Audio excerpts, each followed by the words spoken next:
Hi there, welcome to my channel, the place where I dive deep into the intricate workings of the economic and financial world. If you are new here, hit that subscribe button and don't forget to ring the bell to get notified about my latest videos. Today I'm traveling back in time to discuss a cornerstone concept of classical economics, labor as a factor of production. A couple of weeks ago, on my way to the local hardware store, I noticed some industrial action. It took me by surprise. On first look, I had just wondered why there were so many people lounging around, and I quietly wondered if it was a late lunch.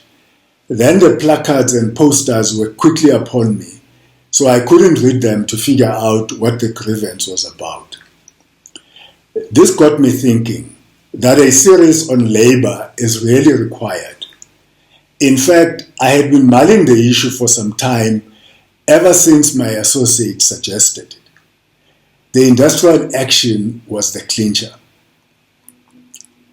So today is part one of a series on labor.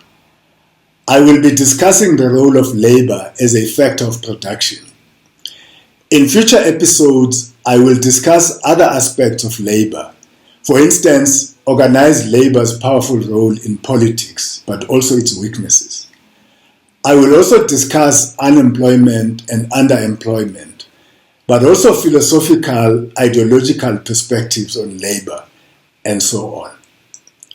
Before I continue, however, do visit our website where I curate news and publications from international financial organizations and world central banks.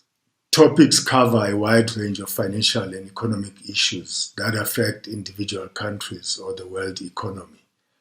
For instance, COVID-19, inflation, or the war in Ukraine. Please also subscribe to this channel and be informed whenever we publish a new video. Classical economics, developed in the late 18th and early 19th centuries, laid the groundwork for much of modern economic theory. A central feature of this school of thought is its conceptualization of the factors of production: land, labor, and capital. Labor holds a significant position, and its role and significance within this framework of classical economics offer unique insights into economic dynamics, productivity, and wealth generation. This discussion aims to explore labor as a factor of production in classical economics, considering its characteristics, importance, and the implications it has for economic theory and practice.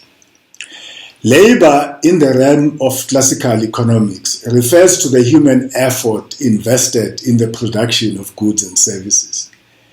The classical economists, including Adam Smith, David Ricardo, and Thomas Malthus, among others, saw labor as a fundamental and indispensable input in the production process. Smith, in his seminal work, The Wealth of Nations, asserted that labor is the real measure of the exchangeable value of all commodities. He also proposed the labor theory of value, suggesting that the value of a commodity could be objectively measured by the amount of labor required for its production. Labor, distinct from other factors of production, exhibits unique characteristics.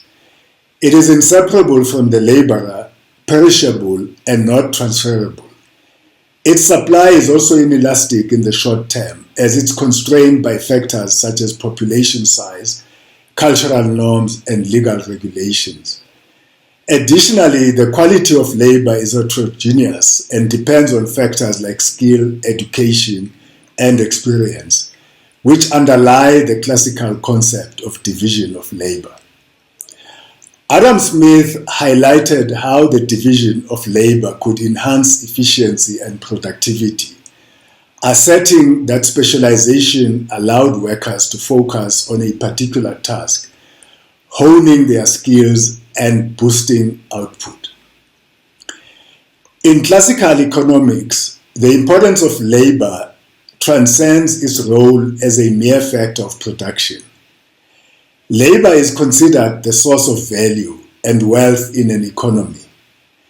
The classical economists believed that only human effort could create value, and therefore workers' contribution to the production process was paramount. Furthermore, the quantity and quality of labor influenced the rate of economic growth. Greater labor supply, enhanced by population growth, and better quality of labor, improved through education and training, were viewed as drivers of economic progress.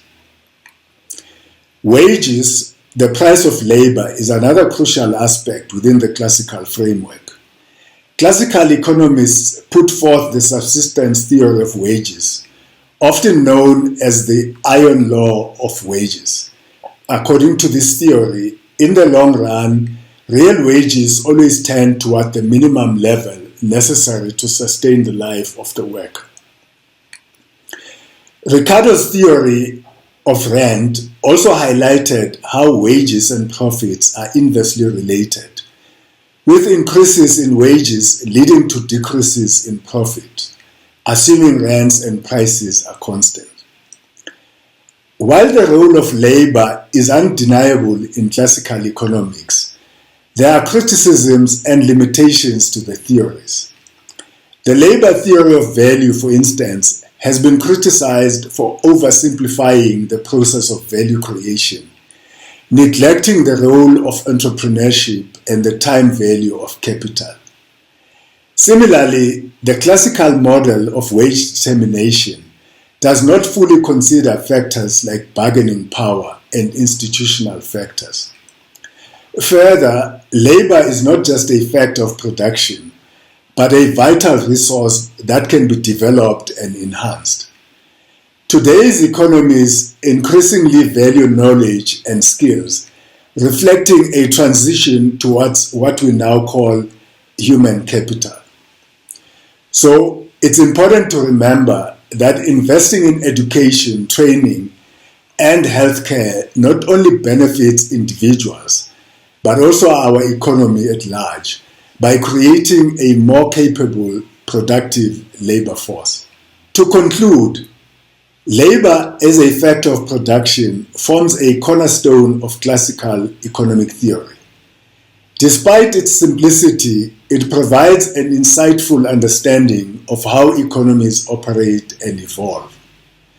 The principles that it embodies, such as the labor theory of value, division of labor, and the subsistence theory of wages, are integral to classical economics. These concepts, while challenged and refined over time, remain pertinent in contemporary economic discussions, signifying the enduring relevance of classical perspectives on labor. Thus, understanding labor in the context of classical economics remains not only an intellectual exercise, but a practical tool for comprehending economic phenomena. Thank you for joining me today. Remember to hit the like button if you found this video informative and share it with friends curious about economics. Have any topics you want me to cover? Leave them in the comments below. Until next time, keep pondering the complexities of the economy.